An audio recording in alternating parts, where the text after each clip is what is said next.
Dears, आज हम तारे और तारों का जीवन चक्र समझेंगे। एक पूर्णतः जटिल टॉपिक है। प्रयास करूंगा कि कुछ आसान उदाहरणों के द्वारा इसे आसान बनाकर आप लोगों को समझाया जाए।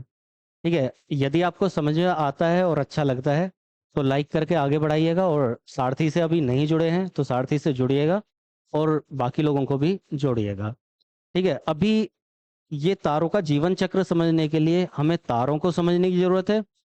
अब तारे हम अभी समझेंगे, लेकिन उससे पहले हमें उन्हें समझने के लिए भी ब्रह्मांड की थोड़ी बहुत समझ जरूरी है।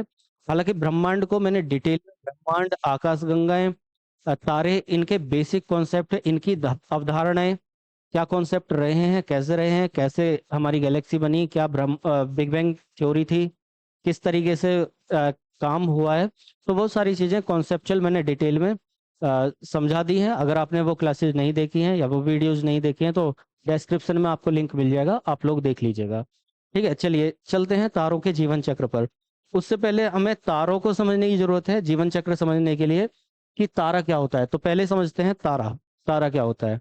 तो देखिए, सामान्य तौर पर यह बोल दिया जाता है कि तारा वह है जिसका स्वयं का प्रकाश हो और साथ में खुद की एनर्जी हो, और जिसमें नाभिकीय संलयन की क्रिया चल रही हो। अभी मैं एक एक करके, अगर आपको बिल्कुल भी नहीं आता है तो मैं एक एक करके सारे टर्म्स बताऊंगा, बस धैर्य बना के रखें उसके लिए। तो तारे में क्या है? सबसे पहली चीज नाभिकीय, नाभिकीय संलयन की क्रिया होनी चाहिए। पहला पहला इसकी शर्त है संलयन। और दूसरी चीज है, इसमें एक ऊर्जा निकलनी चाहिए, खुद की ऊर्जा हो, जो किसके रूप में हो? प्रकाश के रूप में। ये इसका अर्थ स्वयं का प्रकाश हो। ठीक है, दो शर्तें, मुख्य शर्तें हैं इसकी। अब ये नाभिकीय संलयन की क्रिया क्या होती है और साथ में प्रकाश कैसे बन रहा है, ठीक है, तो वो अभी तारा जब जन्म लेगा, अभी मैं उसको समझाऊंगा तो वहां पर समझेंगे। पहले नाभिकीय संलयन क्या होता है और ये ऊर्जा बनती कैसे है, तो उसे एक बार देख लेते हैं अलग से। चलिए, देखिए, नाभिकीय संलयन दो चीजें हैं, एक होता है संलयन और एक होता है विखंडन। तो मैं यहाँ पर दोनों चीजें बता देता हूँ आपको, संलयन और विखंडन। विखंडन, हालांकि नाम से पता चल रहा है, संलयन का मतलब दो चीजें हैं और वो आपस में जुड़ जाएं किसी कारण से, और ये एक बड़ी कोई चीज संलयन कर देना। तो अब यहाँ कर किसका संलयन रहे हैं? तो नाभिकीय संलयन कर रहे हैं, नाभिकीय। अब नाभिकीय संलयन भी है और नाभिकीय विखंडन भी है। ठीक है, तारे के लिए ये जरूरी है, ये आवश्यक नहीं है। ठीक है, तो नाभिकीय विखंडन क्या होता है? दो हैं, एक है और एक में से दो बन जाएं। ठीक है, इसका एक हिस्सा टूटकर ये और ये दो अलग अलग, मतलब क्या है? कुल मिला के ऐसे समझिए कि आपने ये पढ़ा होगा या पता होगा कि हमारा जो पदार्थ होता है, पदार्थ की सूक्ष्म अवस्था होती है, मतलब सूक्ष्म कण होता है अणु, और अणु के अंदर भी होते हैं परमाणु, अर्थात परमाणु सूक्ष्मतम है। तो जब परमाणु होता है तो परमाणु में होता है नाभिक, मतलब इस तरीके से, ये सबको पता होगा कि ये इसके अंदर न्यूट्रॉन एंड प्रोटॉन होते हैं और यहाँ पर इलेक्ट्रॉन होते हैं। ठीक है, तो इसको बोलते हैं हम नाभिक, मतलब एक सूक्ष्म कण, सूक्ष्म कण के अंदर भी सूक्ष्मतम कण, और उसके अंदर भी ये नाभिक। ठीक है, और नाभिक का मतलब क्या होता है? मतलब ऐसा मान ले कि कोई एक चीज है और उसके अंदर की कोर चीज बिल्कुल अंदर। ठीक, तो यहाँ पर उसका जो जो परमाणु है, परमाणु के नाभिक आपस में क्रिया करते हैं। ठीक, तो वहां पर होता क्या है? एक नाभिक, एक परमाणु जब दो में टूट जाए तो उसको बोलते हैं हम विखंडन, जो ये है। और जब दो परमाणु मिलकर, दो नाभिक मिल जाते हैं, तो वो संलयन करके एक बड़ा परमाणु बनाते हैं, बड़ा नाभिक बनाते हैं, उसको बोलते हैं हम संलयन। तो तारे में ये संलयन की क्रिया चलती है, विखंडन की क्रिया नहीं चलती है, पहली चीज। अब तारे बनते कैसे हैं, वो चीज एक समझने वाली है, तो उसको भी आप समझ लीजिए। देखिए, तारे का जो प्रोसेस है, यदि आपको नहीं पता है तो हमारे जो ब्रह्मांड है, ब्रह्मांड में करोड़ों अरबों आकाश गंगा हैं। उन आकाश गंगाओं में एक एक आकाश गंगा में करोड़ों अरबों तारे हैं। ठीक है, उन करोड़ों अरबों तारों के अपने अपने ग्रह, नक्षत्र और सौर मंडल, जैसे सौर मंडल है सूरज और उसके ग्रह हैं। ठीक है, तो यहाँ पर हुआ क्या है, अपनी आकाशगंगा का सबको पता होगा, यदि नहीं पता है तो तारों का बहुत बहुत सारा समूह, तारों का बहुत सारा समूह, तारों का बहुत सारा समूह, और वो हमारी आकाशगंगा है इस तरीके से, स्पाइरल शेप में, ठीक है, स्पाइरल शेप में। तो ये हमारी आकाशगंगा है। अब इस आकाशगंगा में इस तरीके से जो इसकी मुख्य धाराएं हैं वो ये है। स्पाइरल का मतलब ऐसे करके गोल गोल कुंडली लगाते हुए, एक प्लेट की तरह और छल्ले जैसे कुंडली लगाते हुए। तो इसमें अलग अलग ये हमारी तारों के समूह चल रहे हैं अलग अलग कुंडली में। अब इनमें से क्या हो रहा है, यहाँ पर क्या होगा, कहीं भी इस जगह पर होता क्या है इनमें, आकाशगंगाओं में तो हमारी गैसें होती हैं और गैसों के साथ कुछ पदार्थ होते हैं, ठीक। हमारी जो गैसें होती हैं वो हाइड्रोजन गैस मुख्यतः है, हाइड्रोजन। तो बनते क्या है, गैसों के बादल बनते हैं, बड़े बड़े बादल, ठीक। और वो गैसों के बादल यहाँ पर इस आकाशगंगा में ऐसे बाहर की शाखा में इसकी घूमते रहते हैं। और जब ये घूमते रहते हैं घूमते रहते हैं घूमते रहते हैं, तो वो आप बादल जो गैसों के बादल बने हुए हैं, उन गैसों के परमाणु आपस में क्रिया करने लगते हैं। और वो क्रिया यदि नाभिकीय संलयन की हो जाती है तो वहां पर गैसों का एक बड़ा सा गुच्छा बन जाता है, ठीक है। एक बादल केंद्रित होने लगता है, कैसे, उसके परमाणु, दो परमाणु जुड़े, फिर और दो परमाणु जुड़े, फिर ये जुड़े, फिर ये जुड़े, वो आपस में जुड़ने लगते हैं। अब जुड़ेंगे तो इसका मतलब क्या है कि जब दो चीजें जुड़ रही हैं हमारी कोई भी, तो वो क्या कर रही हैं, ये जुड़ी, और यहाँ के इनके टकराने से क्या होगा, कुछ एनर्जी प्रोड्यूस होगी। जैसे एक ट्रक पेड़ को टक्कर मार दे तो दोनों टकराए, या दो ट्रक आपस में टकरा गए तो उससे एनर्जी निकलेगी। और वो एनर्जी जो निकलेगी क्या हो सकता है, आग भी लग सकती है ट्रक में। तो इसी तरह से क्या होता है कि जो दो परमाणु टकरा क्यों रहे हैं, ये बादल जो है, बादल में क्या हो रहा है, बादल में गुरुत्वाकर्षण के कारण, गुरुत्वाकर्षण के कारण ये परमाणु आपस में खींच रहे हैं। गुरुत्वाकर्षण का सबको पता होगा, एक ऐसा आकर्षण बल जो अलग अलग चीजों को आपस में एक दूसरे की तरफ खींचता है। तो दो परमाणु हैं वो एक दूसरे की तरफ खींचे जा रहे हैं गुरुत्वाकर्षण के कारण। और जब ये आपस में टकराए, आपस में मिले, संलयन की क्रिया हुई, तो इनके टकराने से, इनके घर्षण से एक एनर्जी प्रोड्यूस हुई। और क्योंकि वो छोटे छोटे कण, छोटे छोटे परमाणु अभी हमें लग रहे हैं, लेकिन जब ऐसे लाखों अरबों करोड़ों खरबों और असंख्य परमाणु आपस में मिलेंगे, तो सोचिए उनके टकराने से कितनी एनर्जी प्रोड्यूस होगी, उनके घर्षण से कितनी एनर्जी प्रोड्यूस होगी। तो ऐसे मान सकते हैं कि जैसे दो पत्थर हैं, दो पत्थर हमने आपस में मिलाए और उनको संलयन करवाया, उनको थोड़ा सा घर्षण दिया तो वहां से चिंगारी उत्पन्न होगी। तो वैसे ही यही चिंगारी कहाँ पर उत्पन्न होती है, इस बादल में। और जब ये होता है तो वो परमाणु संलयन की क्रिया कर लेते हैं, और जो एनर्जी निकलती है वो हमें प्रकाश के रूप में, वही पत्थर वाली चिंगारी प्रकाश के रूप में निकली, और वो हमें दिखाई देगी, तो हम उसको बोलेंगे प्रकाश। समझ गए होगे इतना। तो चलिए अब देखो, यहाँ पे ये सबसे पहले तारा क्या था वो हमें पता चल गया कि तारा बना कैसे। तो वो जो आकाशगंगा थी उसमें जो बादल थे, बादलों में आपस में गुरुत्वाकर्षण के कारण आपस में परमाणु मिले, मिलके उन्होंने एनर्जी प्रोड्यूस कर दी, तो ऊर्जा भी निकलने लगी जो प्रकाश के रूप में थी, और नाभिकीय संलयन की क्रिया होगी। अब नाभिकीय संलयन की क्रिया होती कहाँ पर है, इसे होती क्या है इसे ध्यान रखिएगा। पहली बात मैंने दो चीजें बताई थी, एक नाभिकीय संलयन और दूसरा प्रकाश। प्रकाश यहाँ पर ये रहा, ठीक है, नाभिकीय संलयन ये रहा। इन पॉइंट्स को हाईलाइट करके ध्यान रखना है। नाभिकीय संलयन की क्रिया में होता क्या है, एक हाइड्रोजन का परमाणु दूसरे हाइड्रोजन के परमाणु से मिलता है, और ये क्या बनाता है, एक हीलियम का परमाणु बनाता है, ठीक है। एक हाइड्रोजन का परमाणु, हाइड्रोजन हाइड्रोजन मिलके हीलियम बनाते हैं, और साथ में ऊर्जा मुक्त होती है, और यही ऊर्जा जो होती है वो प्रकाश के रूप में हमें दिखाई देती है। समझ गए होगे। अब देखो, तो इसका मतलब तारों में क्या हो रहा है, नाभिकीय संलयन हो रहा है, हाइड्रोजन हाइड्रोजन मिलके हीलियम बना रही है। इसका अर्थ क्या होगा कि तारों में सबसे ज्यादा मिलने वाली जो तत्व है वो क्या है, हाइड्रोजन रहेगी, ठीक है। दूसरे नंबर पे कौन सा रहेगा, गैस, दूसरे नंबर पे हीलियम रहेगी। तो यही कारण है कि तारों में हाइड्रोजन लगभग 70% के आसपास, अगर हम सूर्य की भी बात करें तो सूर्य एक तारा है, 70% के आसपास, और बाकी जो है वो हीलियम लगभग 28% के आसपास। और उसके अलावा अन्य गैसें होती हैं। ठीक है, समझ गए होगे? एक एक पॉइंट को क्लियर कर रहा हूँ, ध्यान रखना है, लिख भी लेना चाहे तो। ये हाइड्रोजन बहुत ज्यादा है, 70% के आसपास, हीलियम मिलकर बन रही है 28% के आसपास, एनर्जी हमारी प्रोड्यूस ही हो रही है। अब तारों का ये एक पॉइंट है जिसको याद रखना है, तारों का रंग उनके ताप का सूचक है।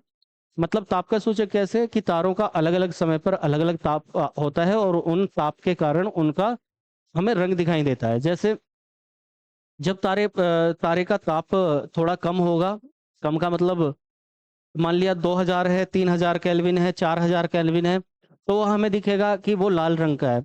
फिर उसका ताप बढ़ता चला जाएगा, बढ़ता चला जाएगा। जैसे जैसे ताप बढ़ता चला जाएगा, कभी वो पीला दिखाई देगा, मतलब दूसरा तारा जिसका ताप ज्यादा है वो पीला दिखाई दिया, फिर एक का ताप और ज्यादा है वो सफेद दिखाई दिया, फिर बहुत ज्यादा ताप है तो वो नीला दिखाई दिया। तो कुल मिला के तारे का जो रंग होता है वो ताप को बताता है कि इसका ताप किस तरह से होगा, कितना होगा। ठीक है, तो ये पॉइंट वैसे ध्यान रखना है, आ जाता है पेपर में। मुख्य तारे सूर्य। अब देखो सूर्य हमारा तारा है, इस बात को, तारों को मैंने ऑलरेडी समझा दिया है उस क्लास में जिसमें गैलेक्सी वगैरह बताई थी कि कौन सा तारा कैसे है, हमारे पास वाला तारा कौन सा है, दूर वाला तारा कौन सा है, सूर्य के पास कौन सा है, वो सारी चीजें बता दी हैं। तो आपको ध्यान रखना है, सूर्य एक तारा है, इसका मतलब इसमें नाभिकीय संलयन चल रहा होगा, इसका खुद का प्रकाश होगा। दो चीजें याद रखनी है। सूर्य को हम डिटेल में समझेंगे कि सूर्य के सारे फैक्ट, सूर्य के सारे कॉन्सेप्ट, सूर्य की अंदर क्या है, सूर्य के बाहर क्या है, वो सारी चीजें हम अलग से समझेंगे पूरा डिटेल में। तो फिलहाल सूर्य भी एक तारा है, इतना ध्यान रखना है। ध्रुव तारा ये एक तारा है, और इसको मैंने बताया था कि ये तारा हमारा क्या है, कि ये हमारी पृथ्वी है, ये पृथ्वी का उत्तरी ध्रुव है। तो उत्तरी ध्रुव के ऊपर तीन चार तारों का एक ग्रुप है, जिसमें से मुख्य तारा जो है सबसे बड़ा तारा वो ध्रुव है। तो उस तारे को हम ध्रुव तारा मिला के बोल देते हैं। ठीक है, तो इसके लिए भी मैंने बता रखा है कहाँ दिखाई देता है, उत्तर दिशा में दिखाई देता है, क्यों कैसे वो बताया हुआ है। ठीक, आगे है प्रोक्सिमा सेंचुरी, इसको भी बताया हुआ है कि ये सूर्य के सबसे निकट वाला तारा है। मतलब गैलेक्सी में एक ही तारा तो है नहीं, बहुत सारे तारे हैं। हम सूर्य को केवल इसलिए जानते हैं क्योंकि सूर्य पृथ्वी के सबसे पास है और पृथ्वी सूर्य की परिक्रमा कर रही है। ठीक, लेकिन ऐसे और भी सूरज होंगे, ऐसे और भी तारे होंगे। तो वैसे ही प्रोक्सिमा सेंचुरी, अल्फा सेंचुरी और तारे हैं। ये पृथ्वी है, ये सूर्य है, ये प्रोक्सिमा सेंचुरी है। ठीक है, तो सूर्य के सबसे निकट प्रोक्सिमा सेंचुरी जो तारा है, पृथ्वी के सबसे निकट सूर्य है, और उसके अलावा दूसरे नंबर पर प्रोक्सिमा सेंचुरी। ठीक है, अलग अलग तरीके से याद रखने हैं, तो ये ऑलरेडी मैं बता चुका हूँ। अब देखते हैं हमारा जो थोड़ा सा जटिल कहानी है वो है यहाँ की। ठीक है, ये इस आप ध्यान से एक बार देख लीजिए, ये समझने में बड़ा कठिन होता है। तो यहाँ पर एक उदाहरण मैं ले रहा हूँ, और वो उदाहरण आप लोग इमेजिन करेंगे एक कोयले को। ठीक है, एक लकड़ी का कोयला जिसको हमने जलाया, और जलाने के बाद उसके राख बनने तक की क्रिया। ठीक है, ये इमेजिन करेंगे। अगर आपने वो इमेजिन कर लिया तो ये आराम से समझ में आ जाएगा। ठीक, अभी मैं बताऊंगा कैसे। तो देखो, तो मैंने बताया गैलेक्सीज में, आकाशगंगा में, आकाशगंगा क्या है, ब्रह्मांड में तारों के बहुत करोड़ों तारे एक एक जगह। ठीक है, उसको हम आकाशगंगा बोल रहे हैं। अब आकाशगंगा है तो उसमें क्या हो रहा है, तारे बन भी रहे हैं और नष्ट भी हो रहे हैं, जन्म भी ले रहे हैं, नष्ट भी हो रहे हैं। तो ये जन्म लेने से और नष्ट होने तक की क्रिया है। ठीक, अब तारे अगर हैं तो तारों का एक जीवन काल भी होगा, जैसे सूर्य है, सूर्य की छम है, हमारा एक जीवन काल भी होगा। जीवन काल का मतलब है कि कितने दिन जिंदा रहना है। ठीक है, और उसकी एक आयु होगी। आयु का अर्थ है कि अभी तक का कितना जीवन जी लिया। जैसे किसी व्यक्ति का की आयु 35 वर्ष है, और हमारे यहाँ पर सामान्य तौर पर भारत में जो जीवन काल है वो जन्म के समय जो जीवन प्रत्याशा है वो 67 वर्ष है। तो 67 वर्ष के आसपास, 67.5 वर्ष उसको जिंदा रहना है।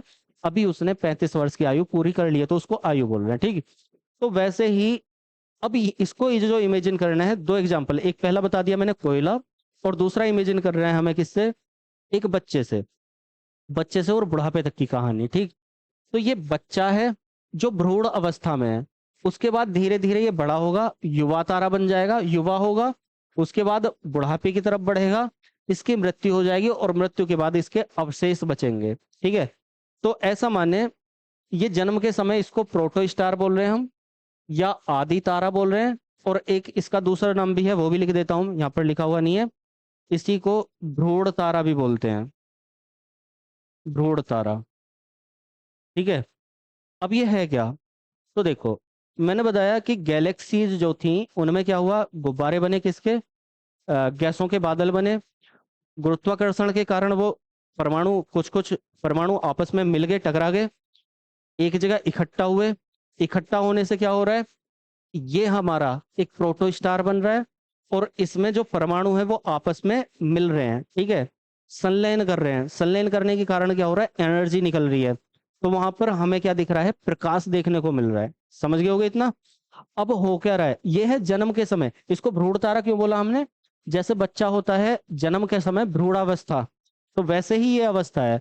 मतलब अभी उन बादलों से और तारा हमारा बन रहा है। ठीक है, तारा बनने की क्रिया चल रही है।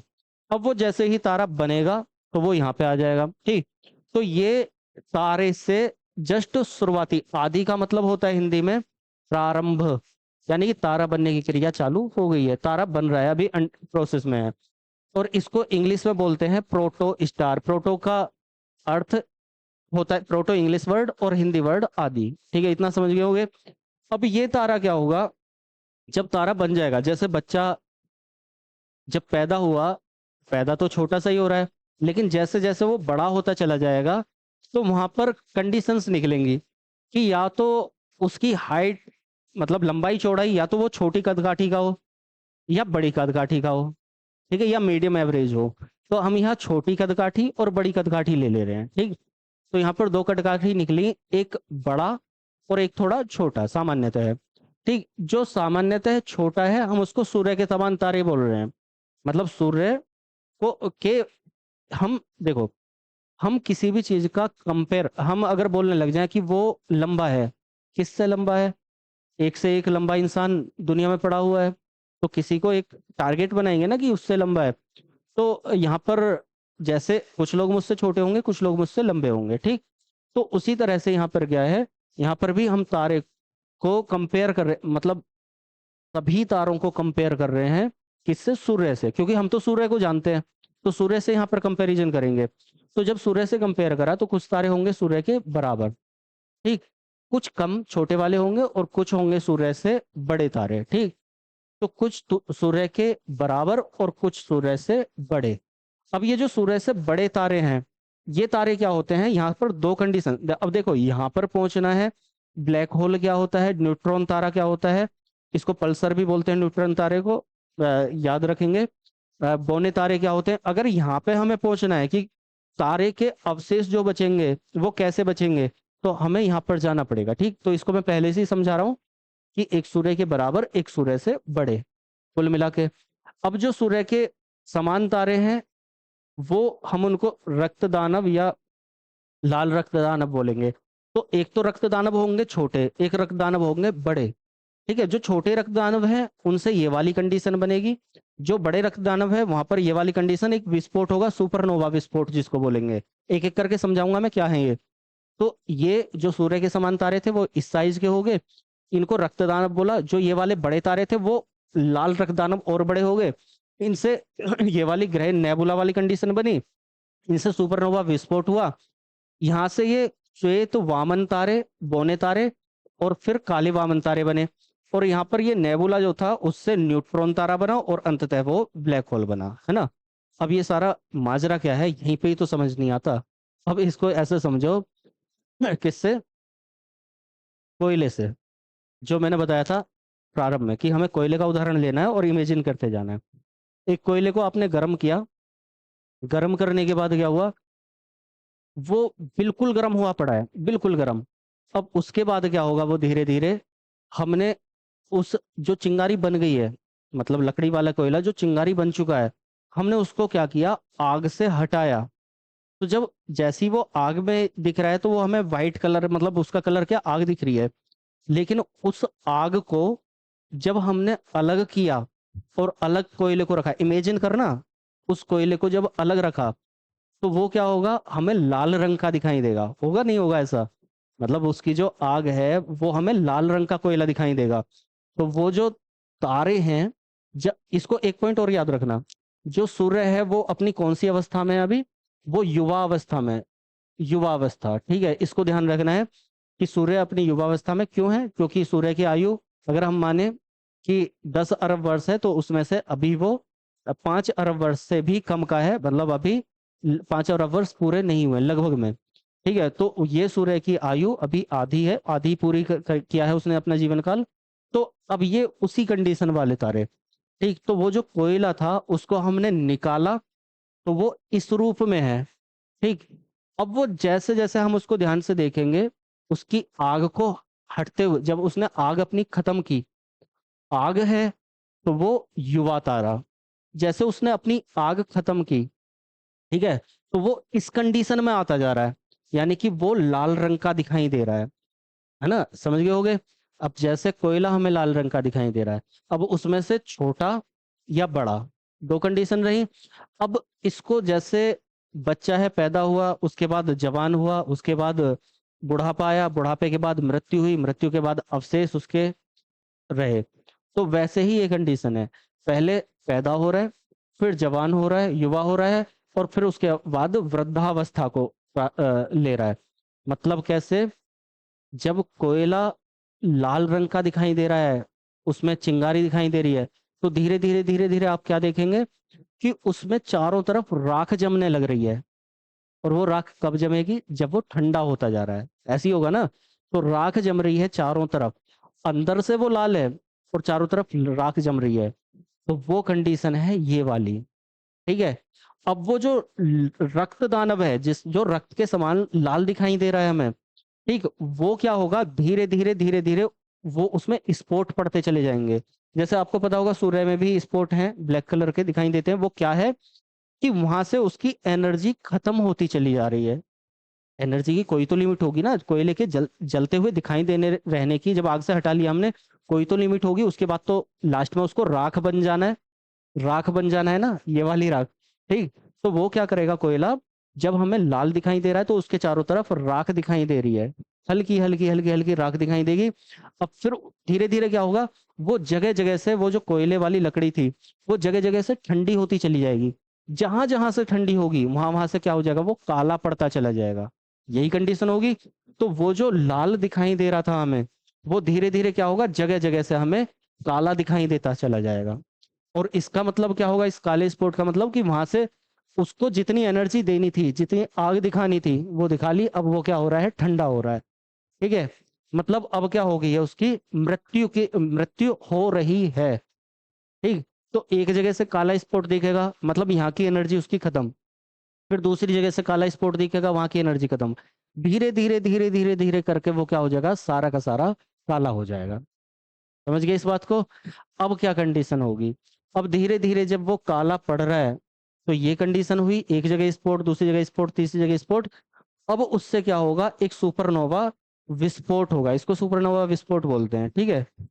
क्या होगा कि ये सिकुड़ रहा है, एक फिजिक्स का एक रूल याद रखना, जितना गर्म होगी चीज उतनी फैलती चली जाएगी, जितनी ठंडी होती चली जाएगी उतनी सिकुड़ती चली जाएगी। प्रैक्टिकली देख लेना, दूध गर्म कर लो, पानी गर्म कर लो, लोहा गर्म कर लो, सारी चीजें फैलेंगी, ठंडी होगी तो सिकुड़ती चली जाएगी, ठीक है। तो जैसे जैसे वो ठंडा होगा तो वो सिकुड़ेगा, है ना। अब जब सिकुड़ेगा तो वो केंद्र की तरफ बढ़ेगा। अब केंद्र में क्या बना लिया, उसके चारों तरफ क्या बन गई है, राख बन गई है, और जो लकड़ी है वो सिकुड़ रही है। और जब सिकुड़ रही है तो देखो, लकड़ी में तो सारी चीजें तो नहीं होंगी ना, यहाँ पे मैं प्रैक्टिकली समझाने के लिए ये चीज बोल रहा हूँ। तो लकड़ी में विस्फोट नहीं होगा, लेकिन इस तारे में क्या होगा, क्योंकि यहाँ पर एनर्जी बहुत ज्यादा है, असंख्य परमाणु आपस में मिल रहे हुए हैं, यहाँ पे संलयन करे हुए हैं, तो एनर्जी बहुत ज्यादा है, यहाँ इसके अंदर आग भरी हुई है। तो जैसे ही वो ज्यादा संकेंद्रित होगा, ज्यादा सिकुड़ेगा, तो उसमें क्या हो जाएगा, जैसे बिग बैंग में हुआ था, तो घनत्व उसका बढ़ता चला जाएगा, जैसे ही घनत्व बढ़ेगा तो उसमें क्या हो जाएगा, विस्फोट हो जाएगा, है ना। और विस्फोट का मतलब ऐसे नहीं बहुत तगड़ा, विस्फोट होगा और वो अंदर से खुल जाएगा, फैल जाएगा, ठीक। तो ये है सुपरनोवा विस्फोट, किसके कारण, संकेंद्रित होने के कारण, घनत्व ज्यादा बढ़ने के कारण। अब जब ये विस्फोट हुआ तो देखो दो कंडीशन है यहाँ पर, या तो ये श्वेत, इसको वामन तारा भी बोलते हैं, वामन का मतलब होता है छोटा, बोना, इसको ड्वार्फ भी बोलते हैं, इंग्लिश में होता है ड्वार्फ, ड्वार्फ हिंदी में होता है वामन, और सामान्य तौर पर बोना बोल देते हैं। ठीक, तो अब क्या कंडीशन हुई, दो कंडीशन निकली। ये दो कंडीशन ध्यान रखना, ठीक। क्या, या तो ये जो तारा बनता हुआ आ रहा था, इमेजिन करो शुरू से कि एक बादलों का गुच्छा, गैस के बादलों का गुच्छा, धीरे धीरे वो क्या हुआ, आपस में संलयन हुआ गुरुत्वाकर्षण के कारण। उसके बाद क्या हुआ, धीरे धीरे धीरे धीरे वो आपस में घर्षण, एनर्जी प्रोड्यूस हुई, युवा बन गया, वो धीरे धीरे तारा बन गया, युवा तारा बना। युवा तारे के बाद ये सारी कंडीशन एक ही चल रही है, ठीक है, बस छोटे बड़े का अंतर है। तो युवा तारे के बाद एक छोटा युवा तारा है, एक बड़ा युवा तारा है। उसके बाद वो अलग हुआ और लाल रंग का दिखाई देना, आग ठंड, उसकी आग चारों तरफ की ठंडी हुई और उसका केवल लाल रंग दिखाई देने लग गया, मतलब जो उसका मटेरियल है वो दिखा। अब उसके बाद वो धीरे धीरे सिकुड़ रहा है, ठंडा हो रहा है। तो एक बड़ा तारा चलता जा रहा है, एक बड़ा तारा और एक छोटा तारा, ठीक है। तो जो छोटा तारा था उसमें वो जो राख थी, जो अंदर मटेरियल था, वो मतलब मृत्यु की तरफ था। मैंने बताया स्पोर्ट पड़ने एनर्जी खत्म होने लग जाएगी। जब वो सिकुड़ा तो उसमें विस्फोट हुआ, तो इसमें विस्फोट हुआ। इसमें क्या हुआ, ये सिकुड़ के रह गया और इसके चारों तरफ की राख खत्म, ठीक है। तो ये छोटा सा हमारा क्या बचा, छोटा सा मटेरियल बचा। जैसे वो कोयले का छोटा सा मटेरियल, वैसे ही एक तारा वो और छोटा हो गया, राख चारों तरफ से इधर उधर बिखर गई।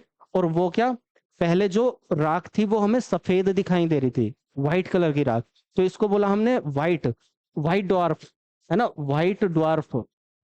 उसके बाद ब्लैक ड्वार्फ, ठीक, या श्वेत सफेद बोना तारा या श्वेत वामन तारा। उसके बाद वो तब्दील हो जाता है काले बोने तारे में, ठीक है। अब ये जो सुपरनोवा विस्फोट हुआ, उसके बाद राख अलग, वो मटेरियल अलग, तो उसमें क्या होगा, ये नेबुला, और उससे क्या बनेगा, न्यूट्रॉन तारा। मतलब उसके जो अंदर का राख अलग हो आके जो तारा बच रहा है वो इससे थोड़ा, इस इन वाले बोने तारों से बड़ा होगा। तो इसको क्या बोलते हैं, बड़ी क्या है, बड़ी वाली बाइक ध्यान होगी, पल्सर, जो सबसे बड़ी आई थी एक जमाने में। तो इस, ये पल्सर, ठीक है, या न्यूट्रॉन तारा, ये बनता है। और उसके बाद में ये क्या बन जाता है, ब्लैक होल, ठीक है, ब्लैक होल। इसको ब्लैक होल को दिखा देता हूं मैं, क्या, तो ये बन जाता है ब्लैक होल, ठीक है। अब ब्लैक होल बनने के बाद यहाँ पर ये खत्म। तो समझ गए होगे कैसे।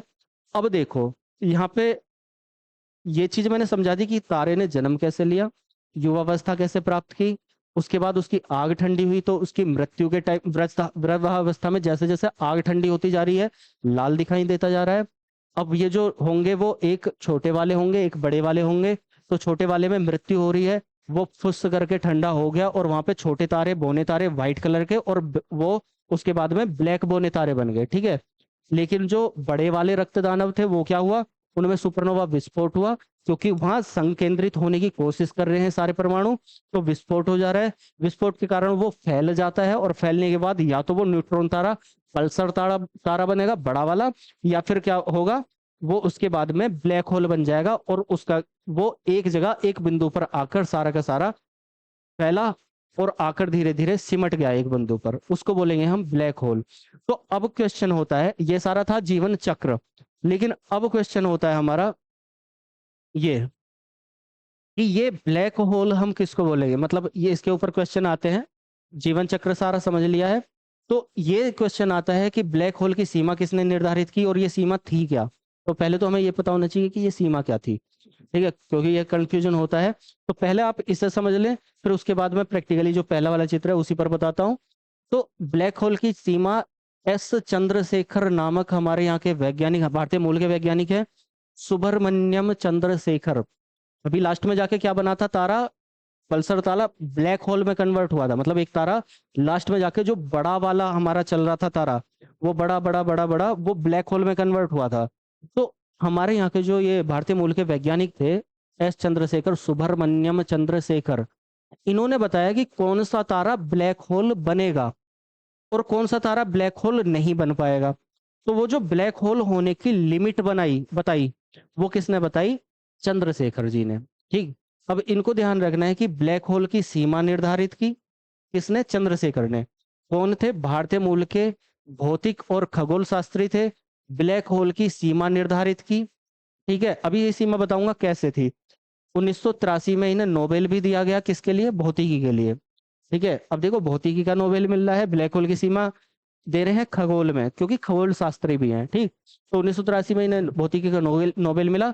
मुख्य कार्य जिसके लिए हम इन्हें जानते हैं भूगोल में, वो ब्लैक होल की सीमा निर्धारित करने के लिए जानते हैं। तो ब्लैक होल मैंने बता दिया, मतलब एक एक काला छिद्र जिसके अंदर सब कुछ समाहित है, मतलब उसके अंदर पहुंच गए तो गायब। इसलिए क्योंकि उसका संकेंद्रण इतना ज्यादा है, और वो किस लिए कि इतनी सारी चीज के बाद में वो एक केंद्र पर आकर इकट्ठा हो गया। ठीक, इसलिए तो कौन सा तारा ब्लैक होल बनेगा, अब इन्होंने ये समझाया, ये सीमा समझाई, लिमिट समझाई। वो क्या कि ये 1.44 सौर द्रव्यमान, एक तो इस पॉइंट को याद रखना है, अभी बताऊंगा। 1.44 सौर द्रव्यमान मतलब जो सूर्य का द्रव्यमान है, उस सूर्य के द्रव्यमान का लगभग 1.5 गुना, 1.5 गुने से थोड़ा सा कम। ठीक है, पहला पॉइंट।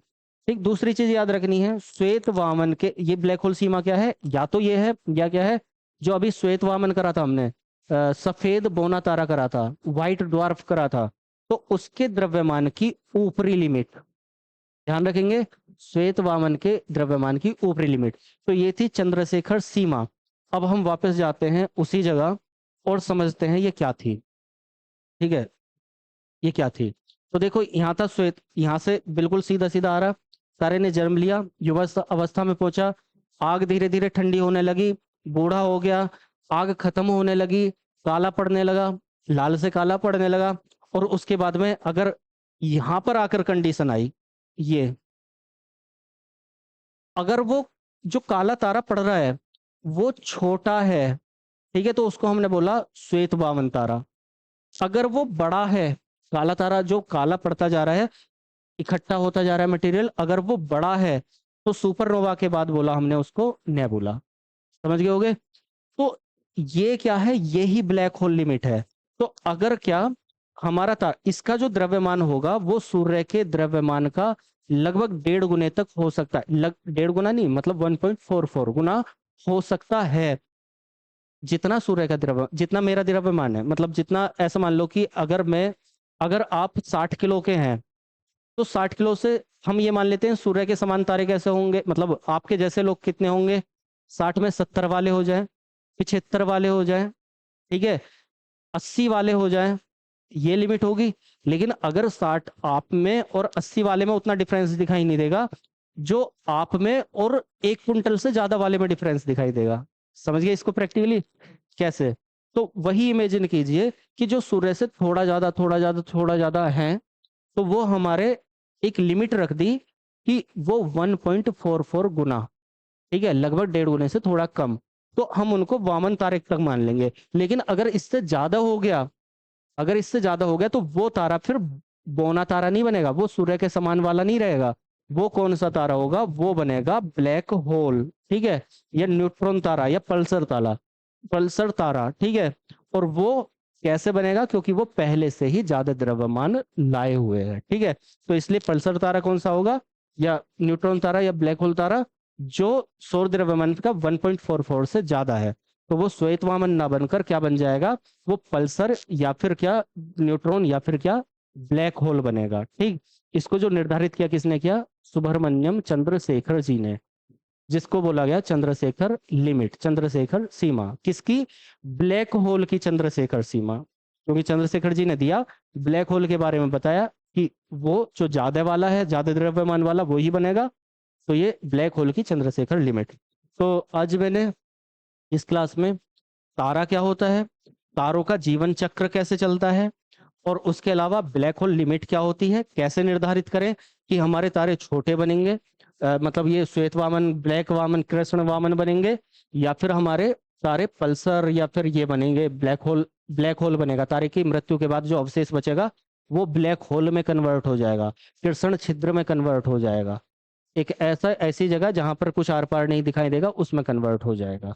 तो ये चीज मैंने बताई है। इसके अलावा जो हमारा चलता है वो हम अगली क्लास में ये देखेंगे। मैं दिखा देता हूँ एक बार, ये सूर्य, सूर्य से संबंधित सारी चीजें, सूर्य तारा है तो किस तरह से, सूर्य के कंडीशंस क्या हैं, फैक्ट्स क्या हैं, और बहुत सारे कंसेप्ट, और सूर्य के अंदर उसकी परतें क्या हैं, किसको हम प्रतिदीप्त कहेंगे, किसको क्या बोलेंगे, कैसे होगा, किस तरीके से सूरज काम करता है, तो वो सारी चीज़ें समझेंगे हम अगली क्लास में। और अगली क्लास आप तब कर पाएंगे जब आप सारथी से जुड़ जाएंगे और सब्सक्राइब करके और नोटिफिकेशन के लिए बेल आइकन प्रेस कर लेंगे तो आपको नोटिफिकेशन मिल जाएगा। तो वो करके और साथ में और स्टूडेंट्स को और लोगों को भी सारथी से जोड़िए, जिससे ज़्यादा से ज़्यादा लोग यहाँ पर समझ पाएँ और ज़्यादा से ज़्यादा हम अच्छा दे पाएँ। ज्योग्राफी, हिस्ट्री, पॉलिटी ये सारी चीज़ें चलने वाली हैं। स्टैटिक जीके आप देख सकते हैं चल ही रही है। चलिए फिलहाल इतना ही। अभी के लिए धन्यवाद। जय हिंद।